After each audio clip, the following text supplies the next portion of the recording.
সকল বন্ধুদের জানাই মোক্ষদা একাদশীর অনেক অনেক শুভেচ্ছা। আশা করি সকল বন্ধুরা আজ মোক্ষদা একাদশী পালন করছো। আর যদি না করতে পারো তারা কিন্তু অবশ্যই একবার হলেও এই মোক্ষদা একাদশীর ব্রতকথা শ্রবণ করো। চলো আজ আমি তোমাদের মোক্ষদা একাদশীর ব্রতকথা মাহাত্ম্য শোনাচ্ছি। যুধিষ্ঠির বললেন, হে বিষ্ণু, আপনাকে আমি বন্দনা করি।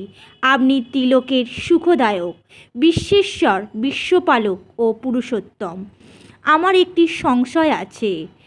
অগ্রহায়ণ মাসের শুক্লা পক্ষের যে একাদশী, তার নাম কি, বিধি বা কী, ও কোন দেবতা এই একাদশীতে পূজিত হন তা আমায় বলুন। শ্রীকৃষ্ণ বললেন, হে মহারাজ, আপনি উত্তম প্রশ্ন জিজ্ঞাসা করেছেন, যার মাধ্যমে আপনার যশ চতুর্দিকে বিস্তৃত হবে। এখন এই একাদশীর কথা আমি আপনাকে বলছি, তা আপনি শ্রবণ করুন। এটি শ্রবণ মাত্রই বাজপেয় যজ্ঞের ফল লাভ হয়। অগ্রহায়ণ মাসের শুক্লাপক্ষের এই একাদশী মোক্ষদা নামে পরিচিত। সর্বপাপ নাশিনী ও সর্বশ্রেষ্ঠা এই একাদশীর দেবতা শ্রী দামোদর। তুলসী মঞ্জুরি, ধূপ, দীপ ইত্যাদি উপাচারে স্বাস্থ্যবিধি অনুসারে শ্রী দামোদরের পুজো করতে হবে। পূর্ববর্ণিত বিধি অনুসারে দশমী ও একাদশী পালন করতে হবে। এই উপবাসের দিনে স্তব, স্তুতি, নৃত্যগীতি আদি সহ রাত্রি জাগরণ করা কর্তব্য। হে মহারাজ, প্রসঙ্গক্রমে একটি অলৌকিক কাহিনী আমি বলছি।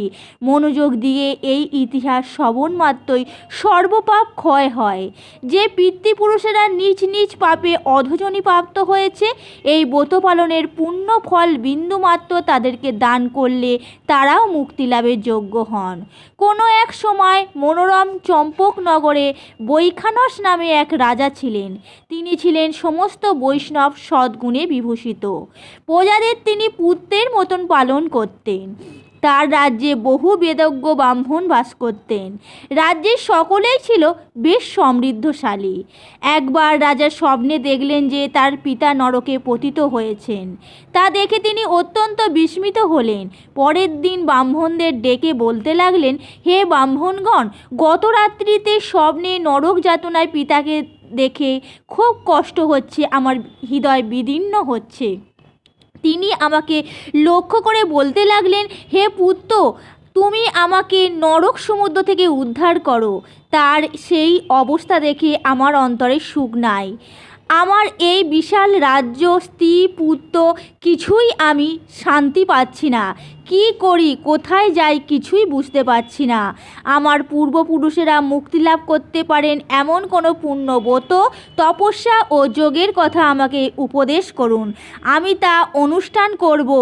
আমার পুত্র ও বর্তমান থাকা সত্ত্বেও যদি পিতামাতার পূর্বপুরুষেরা যদি নরক যন্ত্রণা ভোগ করতে থাকে, তবে সেই পুত্রের কী প্রয়োজন? ব্রাহ্মণগণ বললেন, হে মহারাজ, আপনার রাজ্যের কাছে মহর্ষি পর্বত মুনির আশ্রম রয়েছে।